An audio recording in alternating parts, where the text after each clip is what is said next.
जय माता दी, जय मां कामाख्या। मां कामाख्या के चरणों में शत शत नमन। कामाख्ये वरदे देवी नीलपर्वतवासिनी त्वं देवी जगत माता योनि मुद्रे नमस्तुते। कामाख्ये काम संपन्ने कामेश्वरी हर प्रिय काम नाम देहि में नित्यम कामेश्वरी नमस्तुते।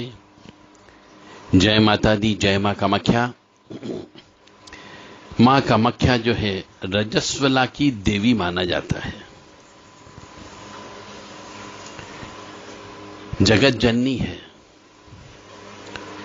आज रजस्वला के ऊपर ही हम आपसे विचार विमर्श कर रहे हैं।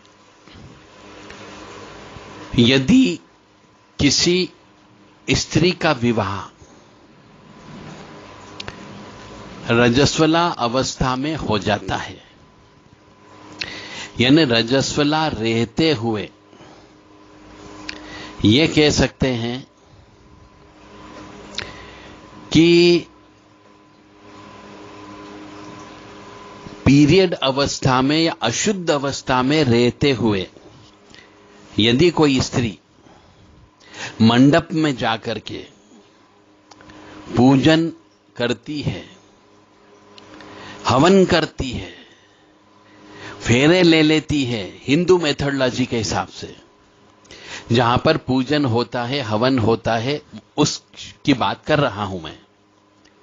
यानी हमारे हिंदू सनातन धर्म में ऐसा कहा गया है, लिखा गया है, शास्त्र में भी वर्णित है कि अशुद्ध अवस्था, महिला की अशुद्ध अवस्था रहते हुए उसे पूजन नहीं करना चाहिए, भोजन भी नहीं बनाना चाहिए और अग्नि पर कोई भी खाना आना नहीं पकाना चाहिए, यानी किचन में भी नहीं जाना चाहिए। इसीलिए तो मां कामाख्या के दरबार में जो जून के महीने में जब प्रकृति रजस्वला से होती है, उस समय वहां के कपाट 3-4 दिन के लिए बंद कर दिए जाते हैं, कोई पूजन अर्चन नहीं होता है और उसका एक उत्सव मनाया जाता है, त्योहार मनाया जाता है, बहुत बड़ा मेला लगता है। और वहां के जितने भी मानने वाले पंडा पुजारी हैं, वो लोग, उनके परिवार में सिर्फ वृद्ध व्यक्ति को छोड़ दीजिए जिनकी गोली दवाई चलती हो, या बच्चे छोड़ दीजिए, बाकी बड़े व्यक्ति जो समझदार हो जाते हैं वह कोई भी अग्नि पर पका हुआ भोजन ग्रहण नहीं करते। उनका उपवास अलग किस्म का होता है, फल खा लेते हैं, कच्चा गला करके मूंग खा लेंगे, मूंगफली दाने खा लेंगे, परंतु अग्नि पर पकी हुई चीज नहीं खाई जाती है। इसी प्रकार यानी रजस्वला अवस्था में स्त्री को अग्नि को नहीं छूना चाहिए, अन्यथा दोष लगता है। परंतु यदि स्त्री के जिस दिन विवाह होने जा रहा हो, उस दिन या उसके 1-2 दिन पहले भी यदि वह स्त्री रजस्वला से है, तो रजस्वला अवस्था में रहते हुए यदि उसको हल्दी लग जाती है, यदि उसको मेहंदी लगाई जाती है, उसके ऊपर तेल भी चढ़ाया जाता है, कुछ कुछ जगह हमारी परंपरा संस्कार है, कुछ रीति रिवाज है कि तेल लगाया जाता है स्त्रियों को, पुरुषों को भी लगाया जाता है, हल्दी भी लगाई जाती है और मेहंदी भी लगाई जाती है। जब ये कार्यक्रम हो जाता है तब जाकर के किसी भी खेड़ापति माता जी के मंदिर जाया जाता है और वहां पर जाकर के पूजन अर्चन किया जाता है उस कन्या के द्वारा या उस स्त्री के द्वारा। गणेश जी की पूजन होती, गौरी गणेश का पूजन होता है। तो यदि वो रजस्वला अवस्था में विवाह के 1-2 दिन पहले हो जाती है, वो तो उसको, उसके द्वारा गौरी गणेश की पूजा नहीं की जानी चाहिए। खेड़ापति मंदिर में जाकर के जो माता जी का पूजन होता है वो नहीं करना चाहिए। और यदि वो किसी को न बताते हुए ऐसा कर लेती है तो उसकी जिंदगी में कांटे उत्पन्न हो जाते हैं, जो कि आज हम अक्सर देख रहे हैं। क्योंकि आजकल की स्त्रियां, लड़कियां अपने माता पिता को कुछ नहीं बताती है और विवाह कर लेती है, फेरे भी ले लेती, मंडप में चली जाती है, मंडप में अग्नि के समक्ष खड़े होकर के फेरे भी ले लेती, हवन भी कर लेती है। और यहां तक कि पंडित जी महाराज कुल देवी देवता की पूजा भी करा देते हैं। पितरों के पूजन भी करा देते हैं। इसीलिए वो विवाह कभी सफल नहीं हो सकता। जय माता दी। इस प्रकार यदि किसी लड़की को तेल लग चुका है, हल्दी लग चुकी है, मेहंदी लग चुकी है, और फिर वह जिसका विवाह होने जा रहा है वह स्त्री शीतला माता की पूजा या कुल देवी की पूजा करती है, तो उसे दोष लगता है। और वह हल्दी, मेहंदी और तेल चढ़ने के बाद यदि वो बाहर भी निकलती है पीरियड अवस्था में, ये तीनों लगाने के बाद, तो हो सकता है उसके ऊपर तिराहे पर, चौराहे पर एक्सीडेंट में मृत्यु होने वाली अतृप्त आत्मा उसके शरीर पर चिपक सकती है, और फिर उसके बाद में उसकी जिंदगी बर्बाद हो जाएगी। क्यों बर्बाद हो जाती है? कि जब ऐसी प्रेत आत्माएं जब किसी स्त्री के शरीर पर चिपक जाती है, एक तो अशुद्ध अवस्था में, प्लस हल्दी, मेहंदी और तेल लगाने के बाद, यदि वो तिराहे चौराहे पर चली जाती है, और जाती ही है पूजन करने के लिए, जब घर से बाहर निकलेगी तो उसे जाना ही होगा, तो तिराहे पर या पुलिया पर रहने वाली, चौराहे पर रहने वाली अतृप्त आत्माएं उसके शरीर पर चिपक जाती है। फिर उसके यहां बच्चा पैदा नहीं होता है। फिर वो कहेंगे कि किसी ने कुछ कर दिया, हमारे परिवार वाले नहीं चाहते थे कि हमारे इसके बच्चा पैदा हो, हमारे पड़ोसी नहीं चाहते थे कि इसके बच्चा पैदा हो, हमारे शत्रु ने कोई चीज भेज दी, और दोष आरोप फिर तांत्रिक लोगों के ऊपर आ जाता है, तंत्र के ऊपर आ जाता है कि किसी ने कुछ कर दिया। अपने ही परिवार वालों के ऊपर उंगली उठा देते हो, आप अपने ही रिश्तेदारों के ऊपर उंगली उठा देते हो कि उन्होंने कुछ कर दिया होगा, इस वजह से हमारे यहां बच्चे पैदा नहीं हो रहे हैं। और कई बार ऐसा भी होता है कि जब यदि कोई स्त्री के ऊपर प्रेत, पुरुष प्रेत लग गया, तो वह पुरुष प्रेत जो है वो पति पत्नी को एक साथ सोने नहीं देता है,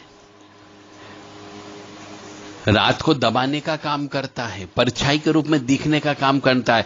तंत्र विद्या प्रारंभ हो जाती ऑटोमेटिकली, स्वतः तंत्र विद्या ऐसे भी होती है। इसलिए मेरा सभी माता बहनों से निवेदन है कि यदि ऐसी अवस्था परिवार में किसी की विवाह करते समय हो जाए, एक दिन पहले पीरियड से हो जाए, जिस दिन फेरे होना है उसके 2 दिन पहले भी यदि उससे हो जाती है, तो जब तक वो शुद्ध नहीं होगी उसे पूजन नहीं करना चाहिए।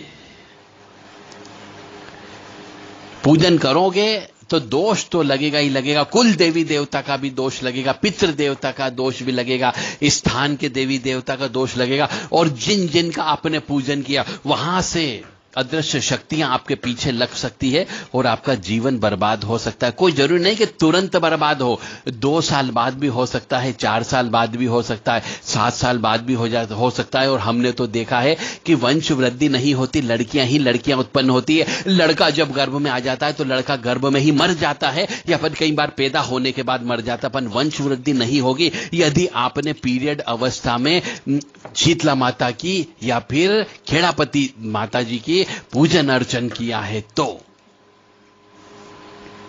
इसीलिए हमारे यहां पे बोला जाता था, ये संस्कार थी, हमारी परंपरा चली आ रही थी कि लड़की को या लड़के को जब भी हल्दी लग जाए, तेल चढ़ जाए या फिर मेहंदी लग जाती है, उसके बाद में कभी भी अकेले नहीं निकला जाता है।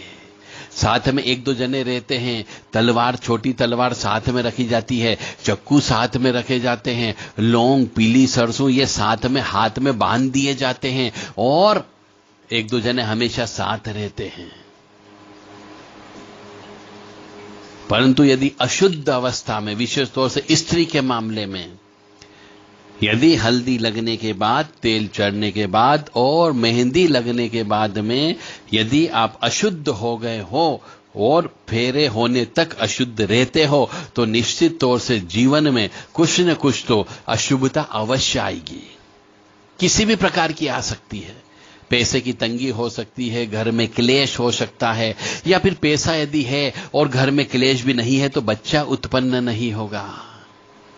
या फिर एक समय के बाद मैंने 12 साल बाद भी तलाक होते हुए देखा है, 14 साल बाद तलाक होते हुए देखा है, 8 साल बाद तलाक होते हुए देखा है, 15 साल बाद भी तलाक हो जाता है। तो इस बात का अवश्य ध्यान रखें कि मासिक धर्म रहते हुए देवी देवताओं का पूजन नहीं करना चाहिए। मासिक धर्म रहते हुए हल्दी, मेहंदी, तेल नहीं लगवाना चाहिए, और यदि लग गया है तो घर से बाहर नहीं निकलना चाहिए, और निकलें तो रक्षा कवच साथ में लेकर के निकले। फिर भी कोई भरोसा नहीं है कि जिन जिन्नात लोग या फिर अदृश्य शक्तियां, और विशेष तौर से दिन में 12 बजे तो बिल्कुल भी नहीं निकले, और जब मस्जिदों से अजान होती है उस वक्त में तो बिल्कुल भी नहीं निकलना चाहिए। सूर्यास्त के समय पे नहीं निकलना चाहिए, अन्यथा जिंदगी बर्बाद होते देर नहीं लगेगी।